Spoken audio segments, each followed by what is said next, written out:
you, Mr. Speaker, sir. I thank the honourable member for the question. Mr. Speaker, sir, you may recall that earlier in this financial year, I had provided some insight on the background of the Integrated Rural Development Framework 2009, and I had to respond to a similar question on this same subject. I'm appreciative of this opportunity to provide an update on the review of the IRDF, which I had mentioned then. At the outset, Mr. Speaker, sir, I would like to acknowledge the support of the various ministries involved in the IRDF review process. I'd also like to acknowledge the support of the United Nations Development Programme and its Governance for Resilience Development in the Pacific Programme, known in short as GovRes. Mr. Speaker, sir, the IRDF has been the guiding document for the Ministry's service delivery to the rural people since its approval in 2009. It was intended to be a national framework designed to bridge the gap between bottom-up community planning and top-down national decision-making. However, it has been a challenge to the Ministry when the Constitution was approved in 2013. The Ministry would have to maneuver its operations within the supreme legal framework of the country. It was crucial for the review to be undertaken, Mr. Speaker, sir. A significant work that I'm really proud to have progressed with since the coalition government came into office. I would also like to note that the review represents a first deliverable under the Ministry's Change Management Program. It's an institutional reform initiative aimed at modernizing the planning, coordination, and implementation of development across Fiji's rural and maritime communities. Completion of the review, Mr. Speaker, sir, marks a significant milestone for the coalition government. In view of the evolving development landscape, it is essential that the Ministry operates under a clear, modern, and coherent framework that will guide its future direction towards fulfilling government's vision for resilient and inclusive rural communities. After 15 years of implementation, the review was timely to assess the framework's relevance, achievements, and challenges, and to determine how rural development can now be repositioned for the next decade under a new national rural development policy. Mr. Speaker, sir, the review conducted over 7 months employed both quantitative and qualitative methodologies, including document analysis, stakeholder workshops, interviews, telephone sessions, online surveys, and validation exercises with key external partners in Ministry's senior management. While the IRDF 2009 was instrumental in its time, its long-term impact was severely limited by systemic issues.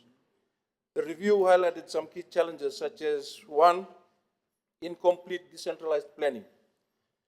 The goal of bottom-up planning was undermined by unfinished divisional development plans. This indicates that a decentralized system for translating community priorities into actionable funded projects was never fully operationalized or sustained. 2, poor vertical and horizontal coordination. The major challenge was a failure to achieve true integration. Horizontal integration, there was poor coordination among various government agencies and development partners led to fragmented efforts and duplication, diluting the overall impact. There were inconsistencies between community priorities and top-down national policies, meaning there was a disconnect in funding and strategic priorities. And 3, limited funding and inefficiencies. Inadequate funding allocations coupled with systemic inefficiencies in resource management collectively impeded the framework's goals.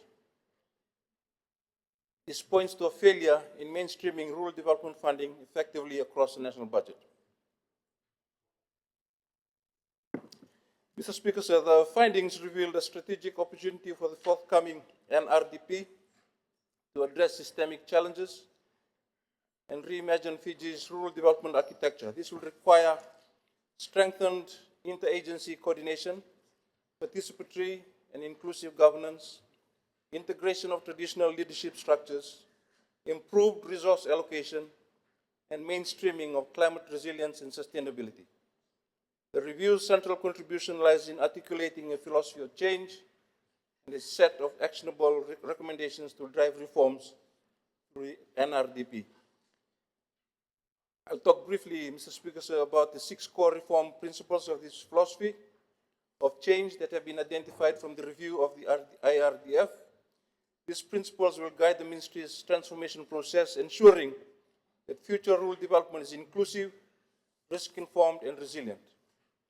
The 6 core principles we are now applying, Mr. Speaker, sir, are designed to break away from the old, siloed, top-down way of doing things. We are shifting from simply delivering projects to building resilient and empowered rural economies and societies. First, rural development is everyone's business, Mr. Speaker, sir. Rural development cannot sit only with the Ministry of Rural and Maritime Development.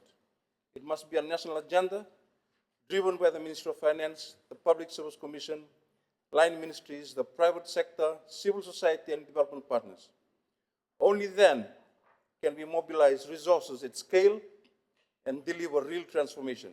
Second, different solutions for different contexts. We are moving away from the one-size-fits-all approach, Mr. Speaker, sir. Development in a maritime province is not the same as development in Netasiri or in Namosi. Each area has its own realities, and our approach must reflect those differences. This also means strengthening the link between rural and urban areas, especially as issues like drugs and rural to urban migration cross these boundaries. Third, people first, community first. This principle shifts our focus from just meeting basic needs to addressing root causes, Mr. Speaker, sir. We are reimagining development around community aspirations, empowerment, economic participation, leadership development, and not just delivering infrastructure. Fourth, evidence-based and integrated solutions. We're integrating rural development databases into one unified platform to reduce duplication, improve data integrity, and make decisions based on real evidence, not assumptions. Fifth, risk-informed development. Mr. Speaker, so resilience is now mandatory. Every project, whether a footpath, a house, a road, or a jetty, must factor in hazard exposure and vulnerability to avoid future losses. This is how we protect our investments and safeguard our communities. And sixth, Mr. Speaker, sir, continuous learning and improvement. We are building a system that learns. This includes structured training for our development officers, strengthening core capabilities, and ensuring continuous monitoring, evaluation, and reporting so performance keeps improving year after year. These 6 principles, Mr. Speaker, are the foundation of a modern rural development model, one that is inclusive, evidence-based, resilient, and truly community-centered. And building on this philosophy of change, Mr. Speaker, sir, the review report outlines 10 strategic recommendations that will reposition Fiji's rural development system for the next decade. First, establishing a clear strategic direction, values, and engagement for the NRDP. This means developing a unified strategic intent, a shared set of values, and a robust engagement strategy to ensure coherence, complementarity, and most importantly, broad national ownership of the National Rural Development Policy. Second, harmonization and decentralization. This recommendation calls for unifying the parallel administrative systems of the Ditoka administration and the Ministry of Rural and Maritime Development to strengthen multi-ethnic participation and tailor governance systems to local realities. It also opens the door for decentralized decision-making and dedicated rural budgets, which may require new or amended legislation. Third, full provincial alignment of the rural development system. Let's finally move away from the outdated one-size-fits-all model, provinces not being the same, and development mechanisms must reflect that. Fourth, coherence across rural, municipal, national, and sectoral planning systems. This includes establishing an integrated planning coordination and implementation structure that links all levels of the system, from national and sectoral to provincial, municipal, district, and community levels. Again, legislative amendments, including to the Finance Management Act 2004, may be necessary to operationalize this new system. Fifth, integrating traditional leadership and cultural sensitivity. This means formally recognizing the Mbosi Vanua at the provincial level as an adjunct of the Great Council of Chiefs as a critical component of a harmonized rural development system. This strengthens coordination and enhances multi-ethnic relations at the community level. Sixth, community-centric development approaches. Mr. Speaker, so we must shift from simply meeting basic needs to addressing the root cause of vulnerability. This requires revising systems and tools across government, civil society, and the private sector to support deeper, more integrated solutions. Seventh, risk-informed development, public finance, and public service reforms. The report calls for embedding risk-informed development principles into planning legislation and making the intent of the NRDP a formal deliverable in the performance contracts of permanent secretaries. Eighth, strengthening the evidence base. This recommendation focuses on integrating rural development databases such as the Ministry's National Rural Database and the Ministry of Ditoka Affairs Village Profiles into a single platform to improve accuracy. Ninth, targeted capability and capacity development. A comprehensive skills audit recommended across the key agencies, followed by structured continuous training. And 10th, clarifying the roles of key ministries supporting rural development.